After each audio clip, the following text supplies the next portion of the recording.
सभी को जय मसीह की। आज मैं बात करूंगा आत्माओं के फल की, फ्रूट्स ऑफ द स्पिरिट, जिसका जिक्र किया है प्रेरित पौलुस ने गलातियों अध्याय 5 वचन 22 और 23 में। देखिए, फ्रूट्स ऑफ द स्पिरिट क्या है। देखिए, मुझे ये लगता था पहले कि फ्रूट्स ऑफ द स्पिरिट कोई लिस्ट ऑफ कमांड्स होगी, पर ये ऐसा नहीं है। तो ये कहते हैं कि आत्माओं के फल हैं। आत्माओं के फल क्या हैं? वो है प्रेम, आनंद, शांति, धीरज, कृपा, भलाई, विश्वास, नम्रता और संयम। यानी कि love, joy, peace, patience, kindness, goodness, faithfulness, gentleness and self control. तो ये सारे आत्माओं के फल हैं जिसका जिक्र किया है प्रेरित पौलुस ने। यहाँ पे सिर्फ ये कमांड सिर्फ ज़्यादा लविंग होना नहीं है, या ज़्यादा शांत होना नहीं है, या ज़्यादा काइंड होना नहीं है, पर इस पूरे सेक्शन में सिर्फ एक ही कमांड दिया गया है, और वो कमांड क्या है? वॉक इन द स्पिरिट, यानी कि आत्मा में होकर के चलना, जिसका जिक्र किया है गलाती अध्याय 5 वचन 16 में, कि आत्मा के अनुसार चलो। सिर्फ एक ही कमांड दिया गया है, आत्मा के अनुसार चलो। लेकिन ये जो फ्रूट्स ऑफ द स्पिरिट है, ये कोई कमांड नहीं है, यही कमांड है सिर्फ, और वे ये न्योता है कदम भर कदम आत्मा में होकर चलना और सच्ची दाखलता में जुड़े रहना। और हमारी सच्ची दाखलता जो है वो प्रभु यीशु मसीह में है, उन्हीं में ही जुड़े रहना। तो देखिए, मेरे जीवन का एक बहुत ही केंद्रित पल रहा है, बहुत ही एक सेंटर्ड पॉइंट रहा है, जब मुझे ये पता चला आत्मा का फल जो है वो आत्मा को बियर करना है, उसको प्रोड्यूस करना नहीं है, यानी कि उसको पैदा करना नहीं है, परंतु उसमें होकर रहना है। तो इन दोनों में ज़्यादा डिफरेंस भी है। देखिए, प्रोड्यूस करना क्या होता है? प्रोड्यूस करना होता है प्रयास करना या कोशिश करना किसी भी चीज़ को करने के लिए। तो बियर करना क्या होता है? कि उस चीज़ में रहने के लिए। तो आत्माओं के फल को प्रोड्यूस नहीं करना है, परंतु आपको उसको बियर करना है, उसमें रह करके चलना है पूर्ण रूप से। देखिए, एक सेब का पेड़ होता है, तो एक सेब का पेड़ कोई बहुत ज़्यादा कोई स्ट्रेस तो नहीं लेता, या बहुत ज़्यादा परेशानी तो नहीं उठाता, या कोई दुख तो नहीं उठाता सेब को प्रोड्यूस करने में। उसको क्या करना है? उसको सिर्फ अपने सोर्स से जुड़े रहना है। और वो उसका सोर्स क्या है? उसका सोर्स है मिट्टी, ग्राउंड, सॉइल। और क्या सोर्स है उसका? वाटर। वाटर उसको मिल जाता है बरसात में या जमीन से। और उसका सोर्स क्या है? उसका सोर्स है सनलाइट। तो उसको सिर्फ अपने सोर्स से जुड़े रहना है।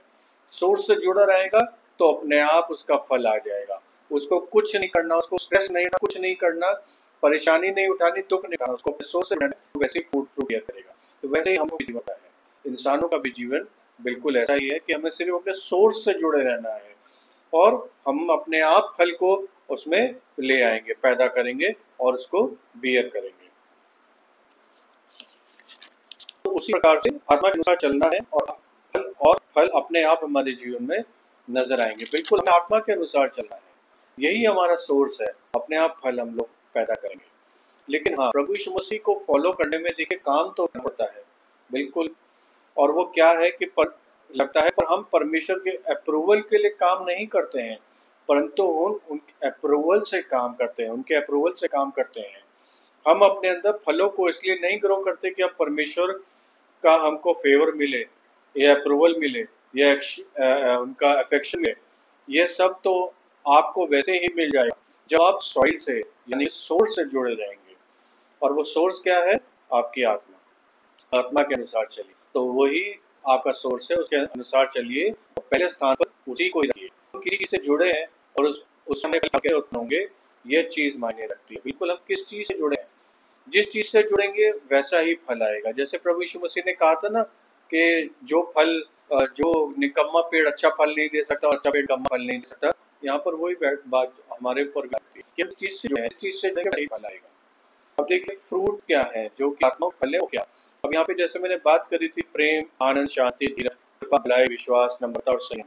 उसका जो सोर्स है, उन सब का जो सॉइल है, वो क्या है? वो ग्रेस है, अनुग्रह है। अनुग्रह सिर्फ शुरुआत करना ही नहीं, पर उसमें बने रहना भी है, स्टे करके रहना भी है। कई लोगों के जीवन में खुशी, आनंद की प्रॉब्लम है, कईयों के जीवन में संयम की प्रॉब्लम है। तो वो प्रॉब्लम सॉइल की है, क्योंकि जिस मिट्टी में वो बोए गए हैं वही हमारे फल होंगे, यह आएगी। तो आत्माओं के फल आत्मा के अनुसार चलने से मिलता है। एक चीज और मैं आप लोग को यहाँ पे याद दिलाना चाहता हूँ कि काइंडनेस कोई कमजोरी नहीं है, ये आत्मा का फल है। देखिए बहुत सारे लोग मेरे से भी ऐसा बोलते हैं कि भाई बहुत ज़्यादा काइंड हो आप, बहुत ज़्यादा भोले हो, या बहुत ज़्यादा लोगों को बोलते हैं कि भाई आप जो है आप में संयम बहुत है, आप पेशेंस है आप में, या आप में जेंटलनेस बहुत है, नम्रता है, आप बहुत ज़्यादा नम्र है, दीन है। ये सब कुछ जो है ये कमज़ोरी नहीं है, किसी की भी नहीं है, ये आप में है। एक चीज़ और मैं आपको बताना चाहता हूँ, देखिए बाइबल में जिक्र है आत्माओं के वरदान के, गिफ्ट्स ऑफ द स्पिरिट के, और आत्माओं के फल के यानी कि फ्रूट्स ऑफ द स्पिरिट के। इन दोनों में बहुत ज़्यादा डिफरेंस है। क्या डिफरेंस है? देखिए गिफ्ट्स ऑफ द स्पिरिट वो है जो आप बनना चाहते हैं, जो जैसा आप करना चाहते हैं, लेकिन फ्रूट्स ऑफ द स्पिरिट वो है जो आप है, जैसे आप है। तो गिफ्ट्स जो होते हैं, देखिए गिफ्ट्स क्या होते हैं, गिफ्ट फ्री में दिए जाते हैं जब एक जना दूसरे जने को देता है। तो गिफ्ट्स आपको मिल जाते हैं परमेश्वर यहोवा से, द स्पिरिट। लेकिन फ्रूट्स ऑफ द स्पिरिट आपको अपने आप खुद पैदा करने होंगे। और वो पैदा कैसे होंगे? जब आप आत्मा के अनुसार चलेंगे, जब अपने सोर्स से जुड़ेंगे।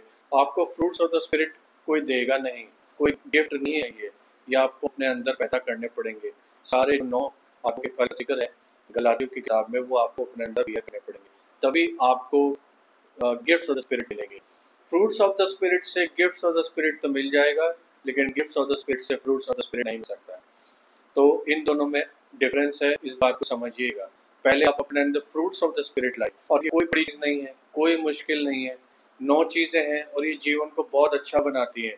सच बता रहा हूँ, अगर ये 9 जो जिनका जिक्र है फ्रूट्स ऑफ द स्पिरिट का, ये आपने अपने जीवन में ले आए और अपने जीवन को आत्माओं के अनुसार चलाने लग गए, सोर्स के से जुड़े रह गए, तो आपका जीवन बिल्कुल बदल जाएगा। और वो सोर्स है परमेश्वर या परमेश्वर का वचन, प्रभु यीशु मसीह, पवित्र आत्मा। उससे जुड़े रहिए, उसके अनुसार चलिए, फ्रूट्स ऑफ द स्पिरिट को अंदर डेवलप कीजिए, तो आपको गिफ्ट्स ऑफ द स्पिरिट जरूर मिलेगा। देखिए बाइबल में गिफ्ट्स ऑफ द स्पिरिट बहुत लोगों के पास था। बहुत लोग चमत्कार करते थे और प्रोफेसीज करते थे और मिरेकल्स करते थे और चंगाइयाँ करते थे, हीलिंग करते थे, लेकिन ज़रूरी नहीं था कि उनके पास फ्रूट्स ऑफ द स्पिरिट था। जैसे कि आप बाहर यीशु का जिक्र है प्रेरितों के काम में, जो कि एक झूठा भविष्यवक्ता था, उसके पास देखिए सारे गिफ्ट्स ऑफ स्पिरिट थे, खूब चमत्कार करता था, खूब हीलिंग कर, ये करना वो करना, लेकिन उसके पास ऑफ द स्पिरिट नहीं थे। ऐसे ही बहुत सारे लोग जो हैं जैसे एक बार चेले प्रभु यीशु मसीह के पास कहा कि आपके नाम से हमने एक आदमी को दुरात्माओं को निकालते हुए देखा, तो उसमें वो शक्ति थी, देखिए फ्रूट्स ऑफ द स्पिरिट की, मिरेकल्स करने की, लेकिन उसके पास फ्रूट्स ऑफ द स्पिरिट नहीं था। तो वही है, फ्रूट्स ऑफ द स्पिरिट आपको अपने अंदर पैदा करने होंगे, वो पैदा कीजिए तो परमेश्वर आपको गिफ्ट्स ऑफ द स्पिरिट जरूर देंगे, मुझे पूरा विश्वास है। तो मेरा ये वीडियो आपको कैसा लगा कमेंट में जरूर बताइएगा, मेरे वीडियो को लाइक कीजिएगा और इसको शेयर कीजिएगा अपने दोस्तों के साथ, अपने फ्रेंड्स रिलेशंस में, और मेरे चैनल को सब्सक्राइब कीजिएगा और बेल नोटिफिकेशन को ऑन कीजिएगा। Thank you so much. जय यीशु। आमीन।